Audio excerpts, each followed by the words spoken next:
بسم الله الرحمن الرحيم. لن تنالوا البر حتى تنفقوا مما تحبون وما تنفقوا من شيء فإن الله به عليم. كل الطعام كان حلا لبني إسرائيل إلا ما حرم إسرائيل على نفسه من قبل أن تنزل التوراة. قل فأتوا بالتوراة فاتلوها إن كنتم صادقين.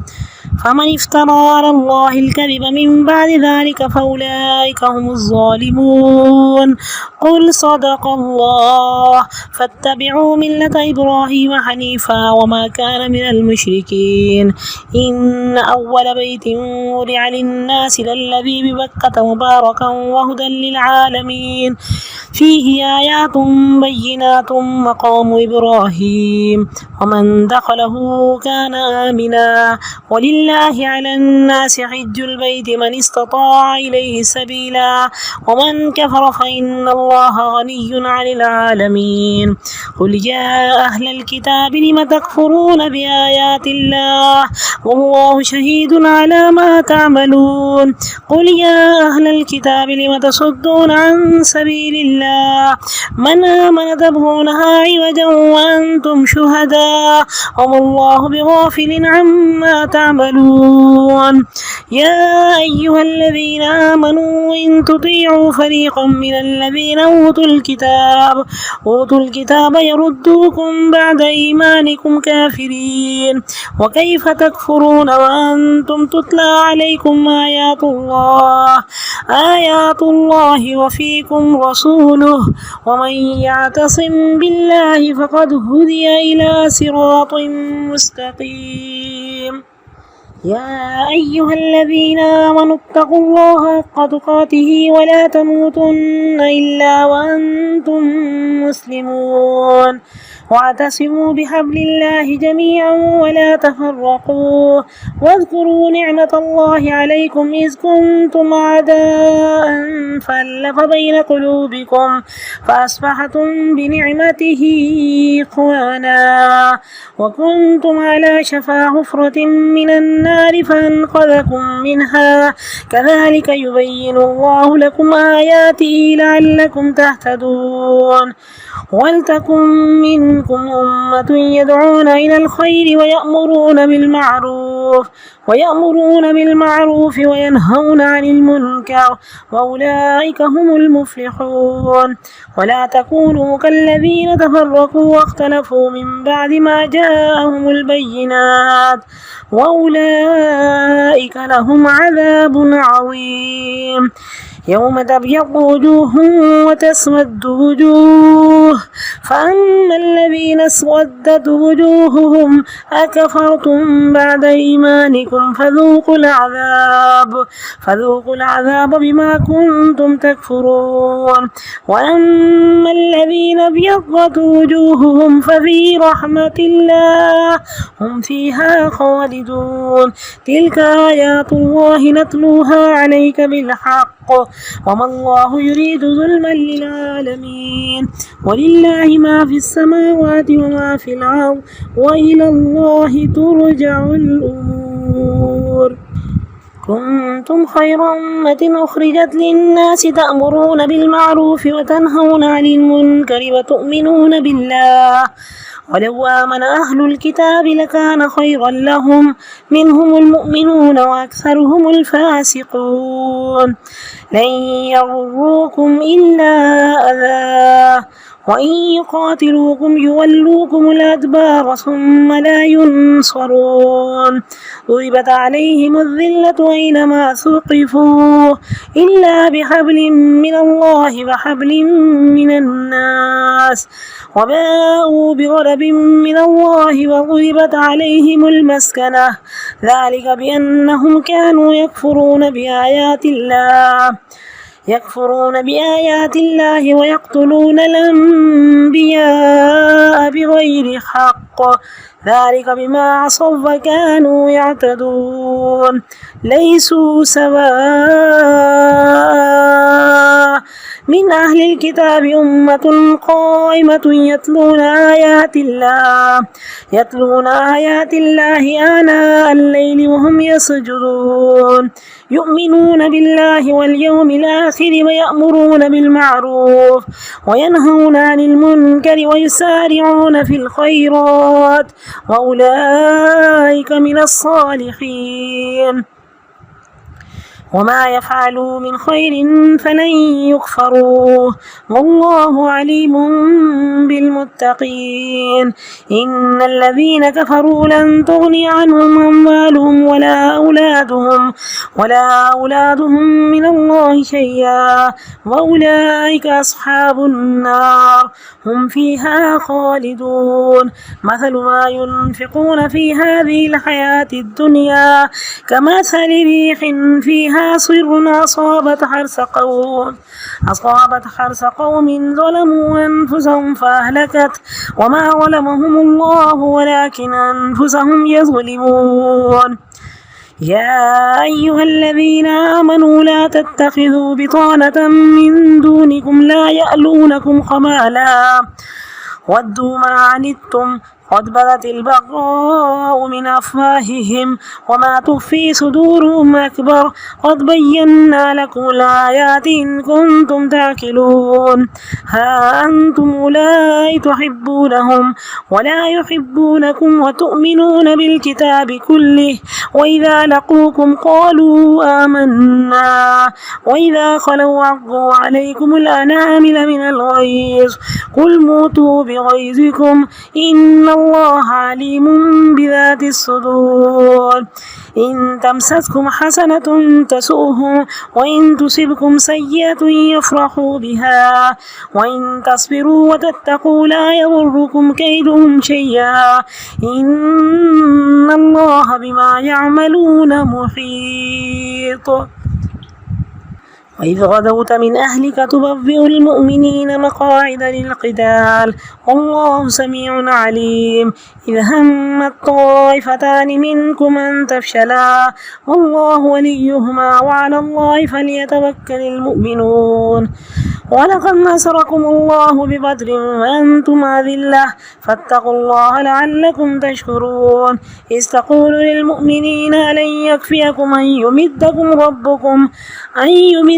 ربكم ب3,000 من الملائكة منزلين بلى إن تصبروا وتتقوا ويأتوكم من فورهم هذا يمددكم ربكم ب5,000 من الملائكة مسومين وما جعله الله إلا بشرى لكم ولتطمئن قلوبكم به وما النصر إلا من عند الله العزيز الحكيم ليقطع طرفا من الذين كفروا أو يكبتهم فينقلبوا خائبين ليس لك من الأمر شيء أو يتوب عليهم أو يعذبهم فإنهم ظالمون ولله ما في السماوات وما في الأرض يغفر لمن يشاء ويعذب من يشاء والله غفور رحيم الحمد لله رب العالمين وبه نستعين ونصلي ونسلم على خاتم النبيين إمامنا وقدوتنا محمد بن عبد الله وعلى آله وأصحابه الكرام أما بعد فأعوذ بالله من الشيطان الرجيم بسم الله الرحمن الرحيم رب اشرح لي صدري ويسر لي أمري واحلل عقدة من لساني يفقهوا قولي اللهم أرنا الحق حقا وارزقنا اتباعه وأرنا الباطل باطلا وارزقنا اجتنابه اللهم علمنا علما نافعا اللهم ثبتنا عند الموت بلا الہ الا اللہ. چوتھا پارہ شروع کر رہے ہیں. اب دیکھیں اللہ تعالیٰ نے کلام پاک کیوں اتارا؟ یہ بتانے کے لیے کہ نیکی کا راستہ کیا ہے، اس تک پہنچنے کا ذریعہ کیا ہے، اور برائی کا راستہ کیا ہے اور اس سے بچنے کا ذریعہ کیا ہے. تو اللہ تعالیٰ نے ایک ایک چیز کو واضح کر دیا. اب ہماری فطرت اور کائنات یہ ایک خاموش رہنما ہے. یہ ہمیں اللہ تک لے جاتے ہیں۔ اگر انبیاء نہ بھی آتے، کتابیں نہ بھی اترتی، تو یہ چیزیں اللہ تک ہمیں پہنچا دیتی، لیکن اللہ تعالیٰ نے آگے کے امتحان کو مزید کلیریفائی کیا اور اللہ نے اپنی کتاب اتاری، اور اللہ ہم سے ہم کلام ہوتے ہیں۔ جب بھی کلام پاک پڑھیں تو اس طرح سے ڈوب کے پڑھیں کہ اللہ تو ہم سے ہم کلام ہے، اور ہم سننے کے لیے بے چین اور بے تاب ہیں، اور اللہ ہم کرنا چاہتے ہیں، اللہ ہم نیکیوں کے راستے پہ چلنا چاہتے ہیں، اپنی منزل مراد جنت الفردوس تک پہنچنا چاہتے ہیں۔ اللہ تو نے جو اپنے ہاتھوں سے بنائی، تو ہم سب نیکیوں کے راہی ہیں۔ دعا کی بات ہوئی تھی تو یاد رکھیے دعا کبھی رائے گان نہیں جاتی۔ حضرت عبداللہ ابن مسعود کے بارے میں ہے کہ پوری رات بیٹھ کر مصلی پہ عبادت کرتے، دعائیں کرتے، اور اپنے بچے کی طرف اشارہ کرتے کہ یا بنی لاجلک، اے میرے بچے، اے میرے لختے جگر، تیرے لیے میں اتنا کچھ کر رہا ہوں۔ اور یہ اللہ تعالیٰ نے ہم سب کو یہ ہدایت دی کہ اپنی اولاد کے لیے مانگیے، نسلوں کے لیے مانگیے۔ انبیاء کا ہم نے طریقہ دیکھا کہ کس طریقے سے وہ اپنی نسلوں کے لیے مانگا کرتے تھے۔ یہ ایک فطری تقاضا ہے، حتیٰ کہ حضرت نوح کا بیٹا کافر ہے، اس کے باوجود اس کے لیے بہتری چاہ رہے ہیں، تو اللہ تعالیٰ نے ان کو ٹوک دیا۔ تو دیکھیے آج ہم چل کے آئے، ہمارے قدم چل کے آئے، تو یہ ہمارے بزرگوں کی دعاؤں کا نتیجہ ہے۔ تو فرمایا کہ فَإِنَّ الْعِرْقَ دَسَّاسٌ، یہ جو جینز ہے یہ آگے تک جاتی ہے، یہ سرایت کرتی ہے۔ تو آج ہم دعائیں کریں گے تو ہماری بچوں کو، ہماری نسلوں کو فائدہ ہوگا۔ کبھی ہم بے سوچے سمجھے بھی کرتے ہیں تو اللہ تعالیٰ اس کا فائدہ ہمیں ضرور دیتے ہیں۔ نیکی کی راہ پہ لگ جانا، اللہ نے ایمان کا کرائٹیریا بتا دیا کہ اذا سرت کا حسنتک وساءت کا سیئتک فانت مومن۔ اے انسان، جب نیکی کر کے تجھے مزہ آئے، تجھے خوشی ہو، اور برائی کر کے تیرا دل دکھے، تو سمجھ کہ تو مومن ہے۔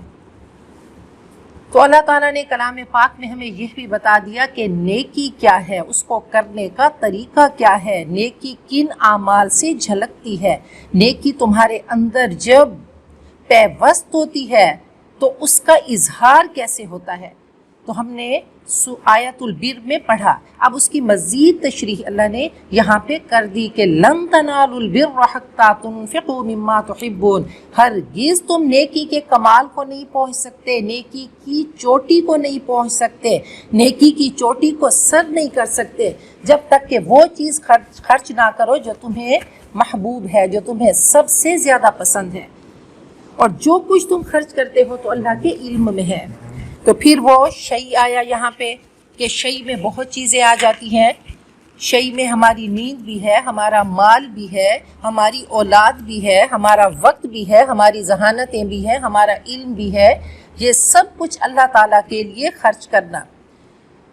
تو صحابہ کرام جب کسی آیت کو سنا کرتے تھے تو سراپا آیت ہو جاتے، جب تک اس کو اپنی زندگی میں شامل نہیں کر لیتے تھے آگے نہیں چلتے تھے۔ ہم تو ہزاروں ختم کر دیتے ہیں قرآن پاک کے، اور ہمارے اعمال میں اس کی ہلکی سی جھلک بھی نظر نہیں آتی۔ تو حضرت ابو طلحہ کے بارے میں ہے کہ انہوں نے اپنے دل کی طرف دیکھا کہ سب سے پیاری کیا چیز ہے، تو بئی روحا کے باغ پہ ان کی نظر پڑی، اور فوراً آ کر کہا کہ یا رسول اللہ، میں اس کو اللہ کی راہ میں خیرات کرتا ہوں، اس کو میں آپ کو دیتا ہوں، صدقہ کرتا ہوں، وقف کرتا ہوں۔ اب اگلی آزمائش آپ نے فرمایا کہ اپنے چچا زاد بھائیوں کو، یعنی اپنے شریکوں کو دے دو، تو یہ مشکل ترین کام ہے۔ حضرت زید نے فرمایا کہ مجھے میرا گھوڑا بہت پسند ہے، میں اسے اللہ کی راہ میں وقف کرتا ہوں۔ حضرت علی کے بارے میں ہے کہ انہوں نے 2 سوٹ منگوائے، قیمتی سوٹ غلام کو دے دیا، اور جو ہلکا سوٹ تھا وہ انہوں نے اپنے لیے رکھا۔ اب اس تناظر میں ہم ذرا مدینہ پہنچ کے صحابہ کرام، وہ اللہ کے تاجر، ان کو دیکھتے ہیں اور اپنے آپ کو دیکھیں۔ پھر حضرت ابوبکر صدیق تو وہ امام الصدیقین ایسے نہیں کہلائے، تن من دھن قربان کر دیا۔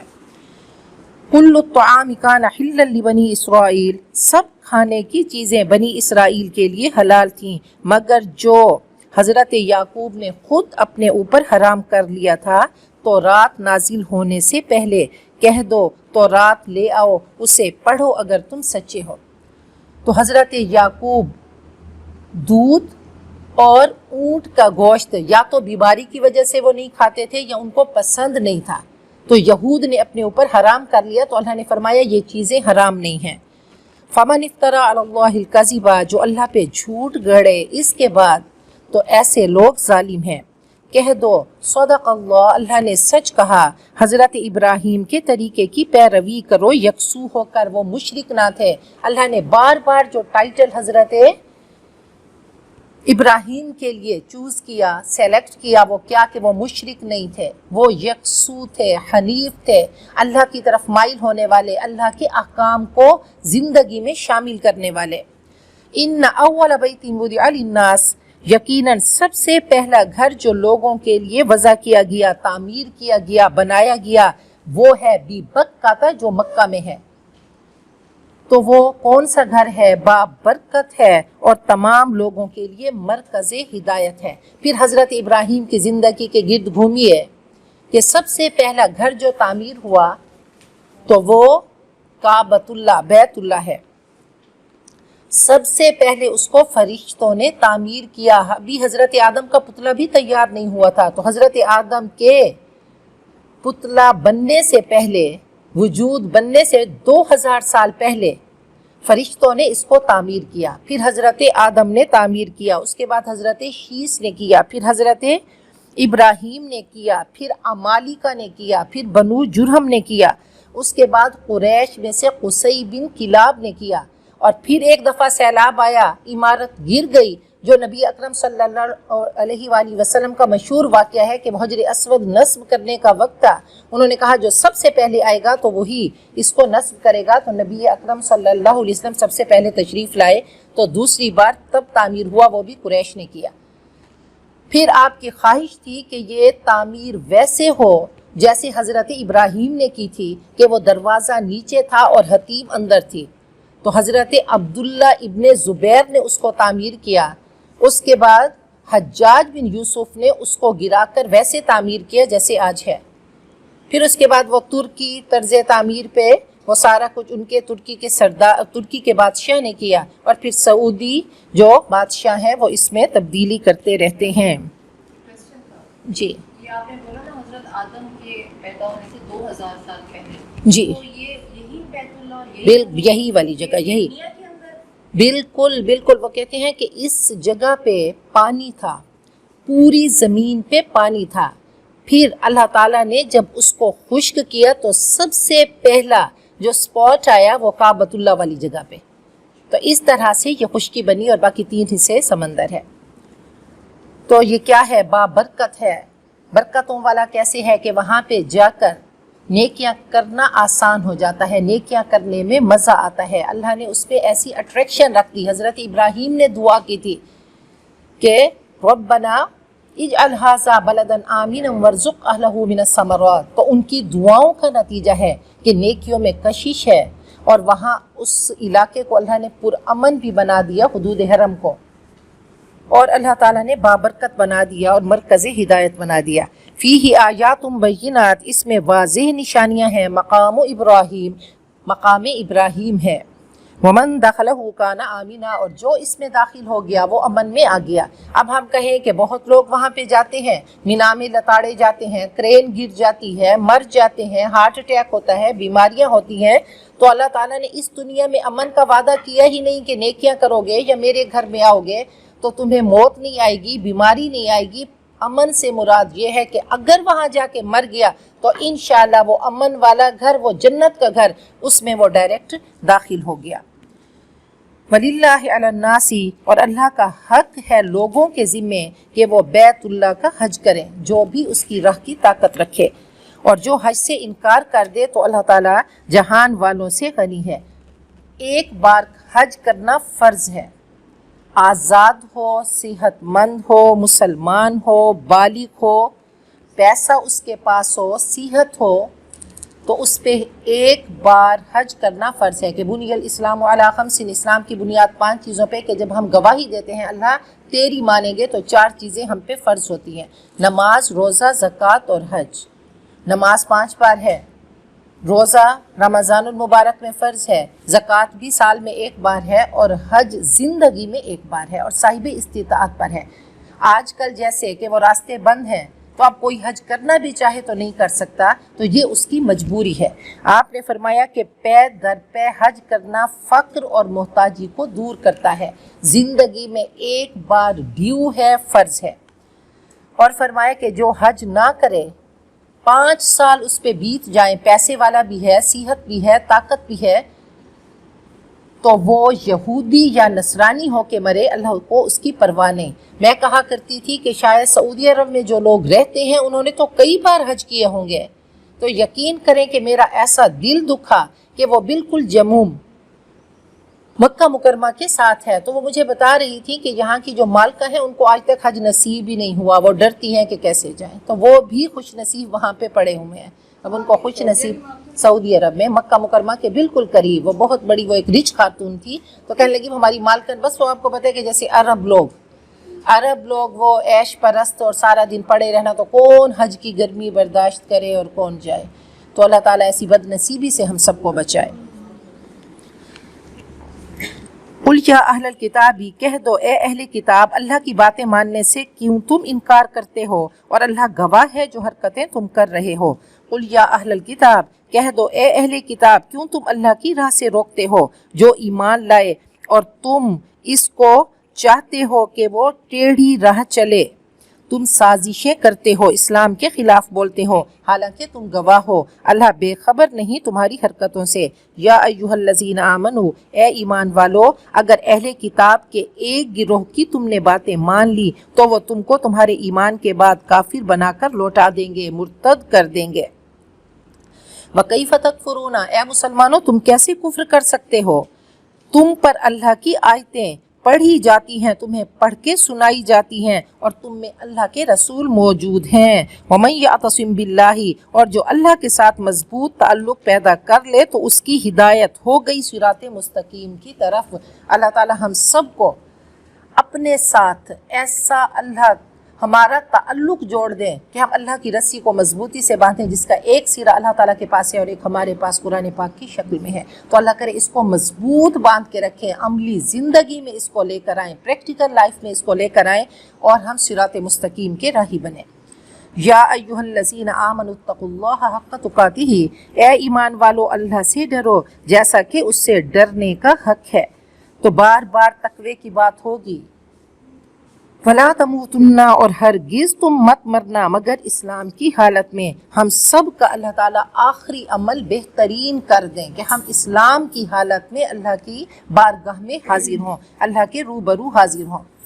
وَاعْتَصِمُوا بِحَبْلِ اللَّهِ جَمِيعًا، اور اللہ کی رسی کو مضبوطی سے پکڑ لو، جمیعاً سب مل کر۔ وَلَا تَفَرَّقُوا، اور تم مت کٹو، مت پھٹو، تفرقوں میں مت پڑو، جدا جدا مت ہو، معاملات میں بھی جمع ہو جاؤ، پوری شریعت کو تھام لو، اور اللہ کی نعمت کو یاد کرو جو اس نے تم پہ کی۔ جب تم دشمن تھے تو تمہارے دلوں میں اس نے الفت ڈال دی، اور اللہ کی نعمت سے، اس کے فضل و کرم سے تم بھائی بھائی ہو گئے۔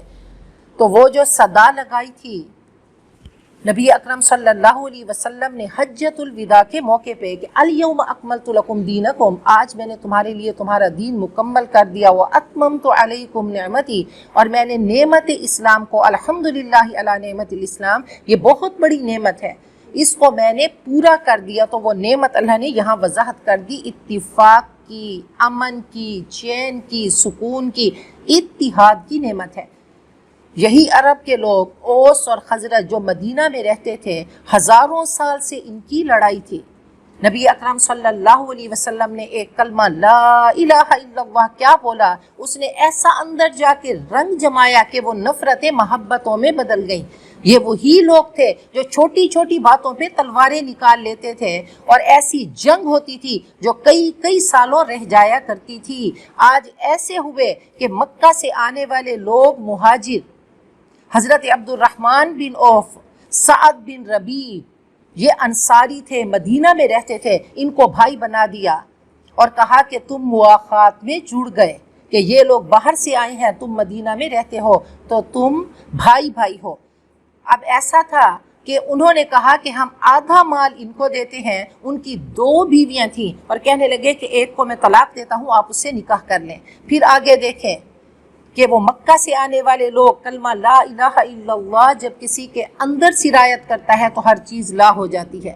نہیں جی، مال کچھ نہیں ہے، دولت کچھ نہیں ہے، یہ عزتیں، یہ سٹیٹس کچھ نہیں ہے. سب کیا ہے کہ اللہ سے جڑ جائیں، اللہ کی رسی سے جڑ جائیں، اللہ کے نبی کی زندگی اپنی زندگی میں شامل کر لیں. تو ایک ہی جذبہ تھا.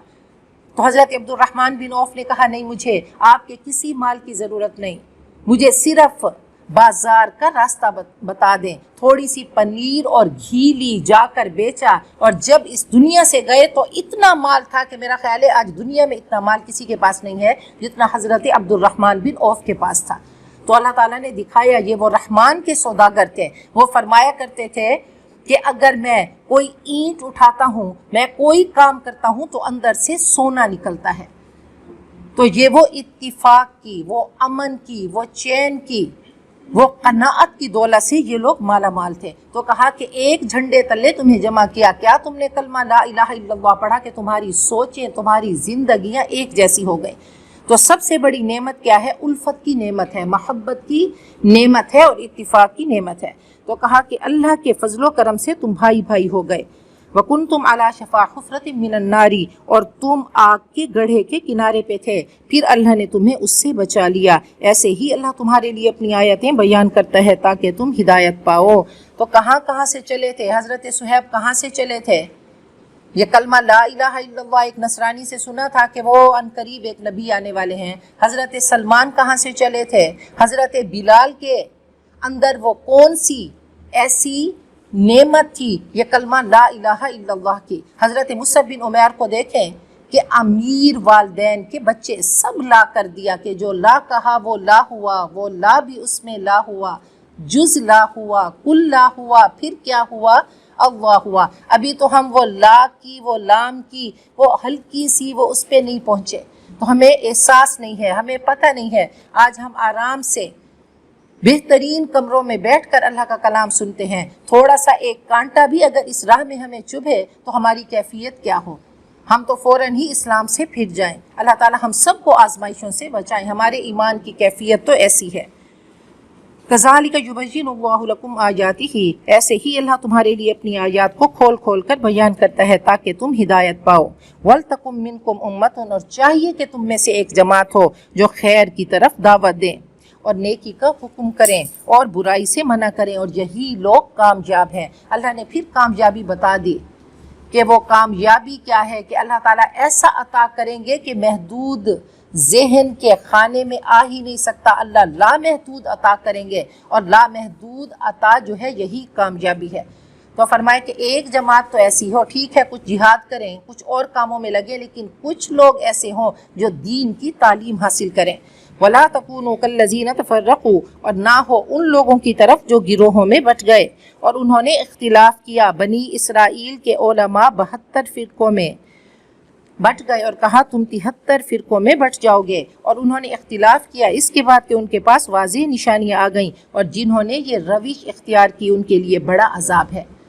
تو اللہ کا کلام انتہائی حسین ہے. اب دیکھیں کہ کیا حسن ہے. نبی اکرم صلی اللہ علیہ وسلم نے فرمایا کہ عنقریب بہت بڑی بڑی آزمائشیں آئیں گی. چھوٹا سا وائرس آئے گا اور لوگ کمروں میں بند ہو جائیں گے، ایک دوسرے سے میل ملاپ ختم ہو جائے گا، آنا جانا ختم ہو جائے گا، ہاتھ ملانا ختم ہو جائے گا، لوگ ایسے ڈرے ہوئے ہوں گے، اور چھوٹا سا وائرس آگے لاکھوں زندگیاں نگل جائے گا. تو پوچھا گیا مل مخرج منہا یا رسول اللہ، اس سے نکلنے کا ذریعہ کیا ہوگا؟ آپ نے فرمایا کتاب اللہ، یہ اللہ کی کتاب، اتنا زندہ معجزہ تمہارے پاس ہے، اور ایسا معجزہ ہے کہ فیہ نبأ ما قبلکم وخبر ما بعدکم وحکم ما بینکم.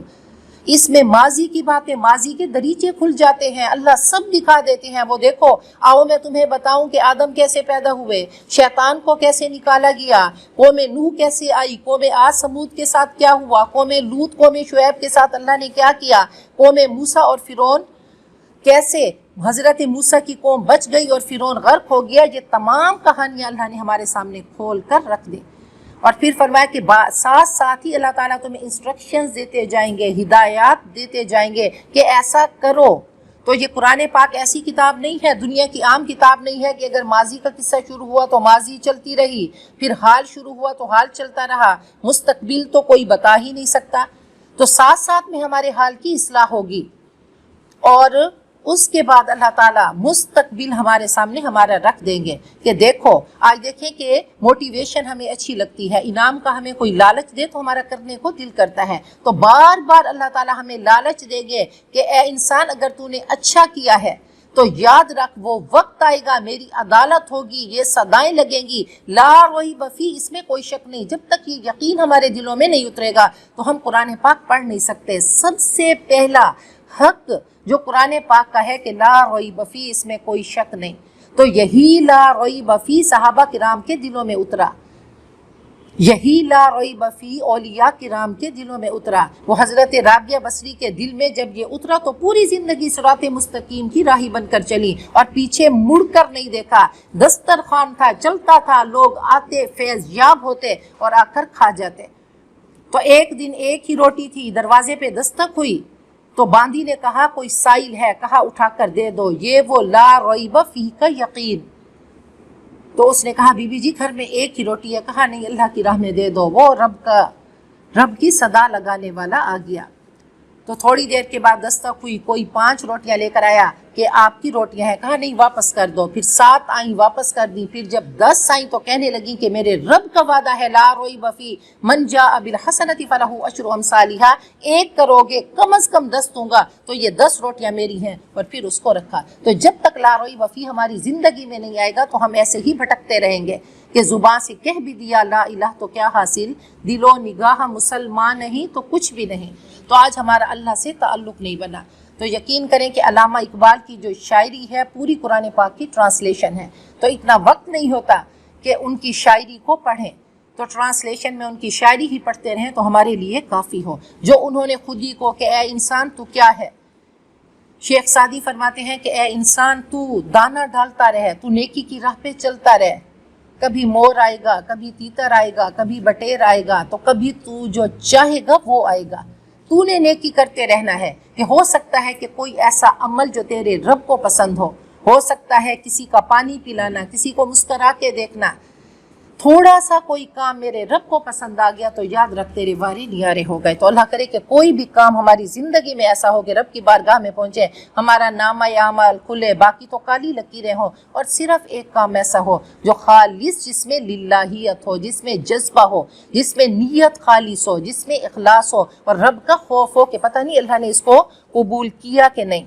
تو اللہ نے مستقبل ہمارے سامنے رکھ دیا کہ یوم تبیض وجوہ وتسود وجوہ، آج تو ٹھیک ہے کالے ہو، لوگ تم سے نفرت کرتے ہیں، لوگ تمہیں اپنی محفلوں میں نہیں آنے دیتے، لوگ تمہیں بدصورت کہتے ہیں، لیکن یاد رکھو وہ وقت آئے گا کہ چہرے سفید ہوں گے، وتسود وجوہ، اور کئی لوگ وہ ابو لہب کا چہرہ دیکھیں کہ ایسا چہرہ تھا کہ لوگ دیکھ کر حیران رہتے تھے، سرخ اور سفید تھا، جس کی وجہ سے اس کا نام ابو لہب، اور اس کی بیوی ام جمیل انتہائی حسین تھی۔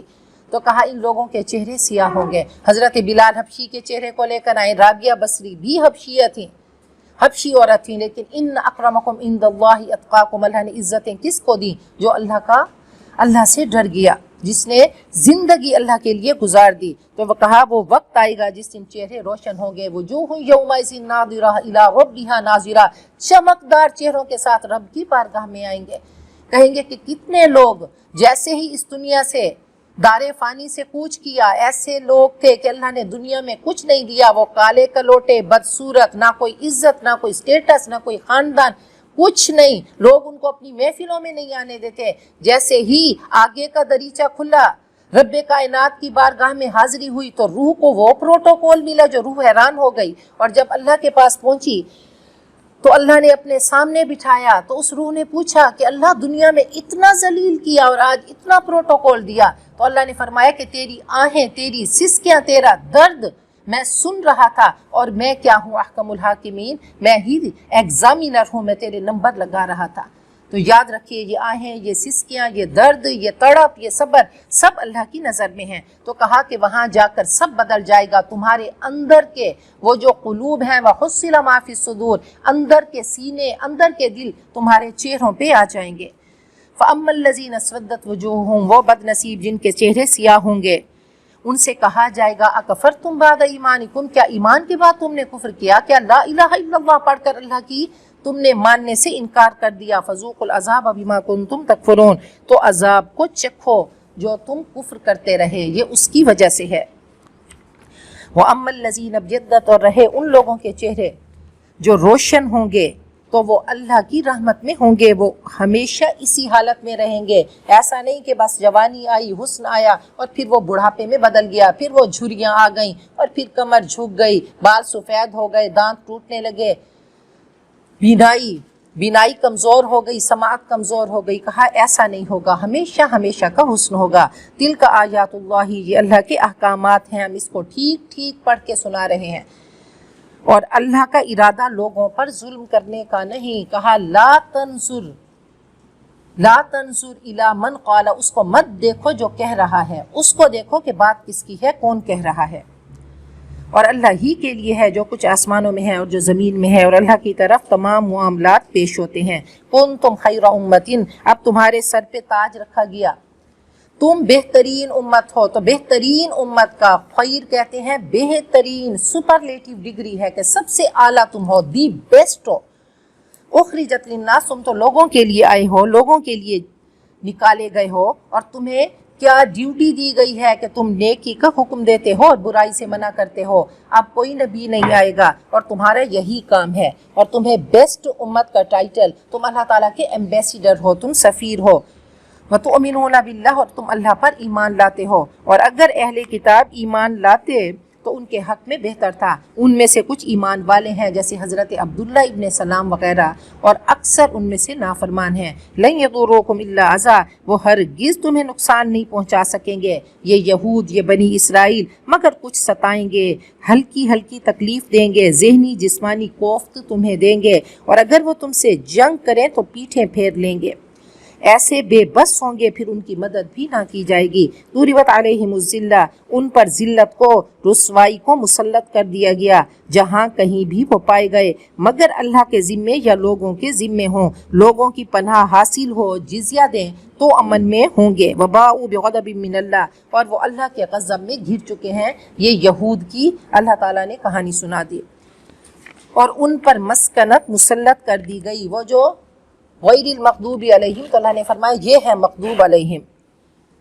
یہ اس لیے کہ وہ اللہ کی آیتوں کا انکار کرتے ہیں اور انبیاء کو ناحق قتل کرتے ہیں، یہ اس لیے کہ یہ ان کی نافرمانیوں اور زیادتیوں کا انجام ہے۔ لیسوا سواء، یہ سب برابر نہیں۔ اہل کتاب میں سے ایک امت وہ ہے جو راہ راست پر قائم ہے، وہ اللہ کی آیات پڑھتے ہیں رات کی گھڑیوں میں اور اس کے آگے سجدہ ریز ہوتے ہیں۔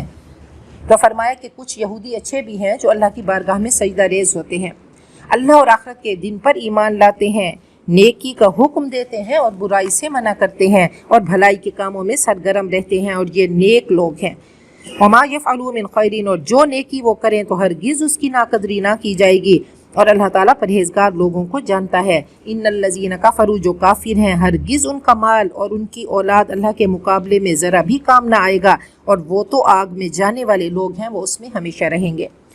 مثل ما ينفقون، ان لوگوں کی مثال جو اس دنیا کی زندگی میں خرچ کرتے ہیں نمائش کے لیے، کمثل ریح، جیسا کہ ہوا کی مثال، اس میں پالا ہے، اس میں شدید ٹھنڈ ہے، اور ان لوگوں کی کھیتی کو پہنچے جنہوں نے اپنے آپ پہ ظلم کیا اور اس کو برباد کر کے رکھ دے، یعنی سخت ٹھنڈی ہوا چلے اور سب تباہ ہو جائے۔ تو یہ وہ جو ریاکاری کے لیے خرچ کرتے ہیں، اللہ نے ان پر ظلم نہیں کیا بلکہ وہ اپنے آپ پہ ظلم کرتے رہے۔ وما ربک بظلام للعبید، اللہ کسی پر ظلم کرنے والا نہیں۔ یا ایھا الذین آمنوا، اے ایمان والو، اپنی جماعت کے علاوہ دوسروں کو دلی دوست نہ بناؤ۔ کل بھی بات ہوئی تھی کہ غیر مسلموں کو دلی دوست نہ بناؤ، تو ان کے ساتھ اچھا سلوک کرنا ہے، معاملات کرنے ہیں، سب کرنا ہے، لیکن موالات، دلی دوستی ان کے ساتھ نہ ہو، ان کے طور طریقے اتنے پسند نہ ہوں کہ ان کو ہم آئیڈیلائز کریں۔